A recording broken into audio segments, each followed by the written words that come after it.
আমাদের মধ্যে অনেকেই আমরা একাকিত্বকে ভীষণ ভয় পাই, আর ভয় পাওয়াটাও হয়তো স্বাভাবিক ব্যাপার।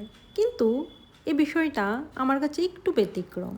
আমি একা থাকতে শুধু পছন্দ করি না, বরং আমি একা থাকতে ভালোবাসি।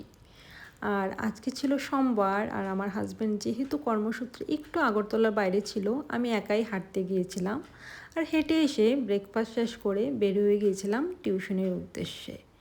আর জানো, টিউশন থেকে ফেরার পথে এইখানে আমি ক্যামেরা অন করে নিয়েছিলাম। সেটা আমার থেকে ছোটোখাটো একটা যুদ্ধর থেকে কম না, যখন আমি একা থাকি রাস্তায় ক্যামেরা অন করা। তারপর ফেরার পথে বটতলায় দেখলাম একটা কাকু সাজনা নিয়ে বসে আছে। যদিও আমার জানা মতো এখন সাজনার সিজনটা শেষ হয়ে গেছে, কিন্তু সাজনাগুলি দেখে আর লোভ সামলাতে পারলাম না, তাই কিনে নিয়ে আসলাম। আর ভাবলাম পোস্ত দিয়ে রান্না করি, আর সঙ্গে একটু ডালের বড়াও দিলাম। তরকারিটা খেতে ভীষণ দারুণ হয়েছিল।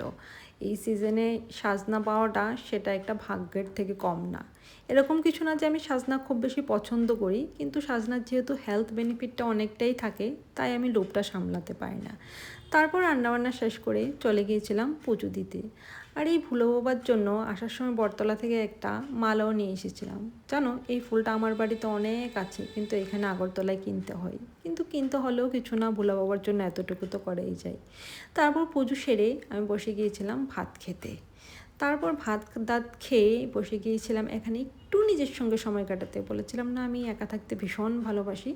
তারপর সন্ধ্যাবেলায় একটু বের হয়ে গেলাম ঘোরার উদ্দেশ্যে। ঘোরা আর কি, অ্যাডাল্ট ঘোরা মানেই হলো গ্রসারি শপিং করা। আর গিয়ে নজর পড়লো বিশাল এই আর্টিফিশিয়াল ফ্লাওয়ারগুলির দিকে। ভেবেছিলাম তো প্রথমে একটা কিনবো, কিন্তু কিনা আর হয়নি। তোমরা চাইলে কিনতে পারো। আজকের ব্লগটা এখানেই শেষ করছি।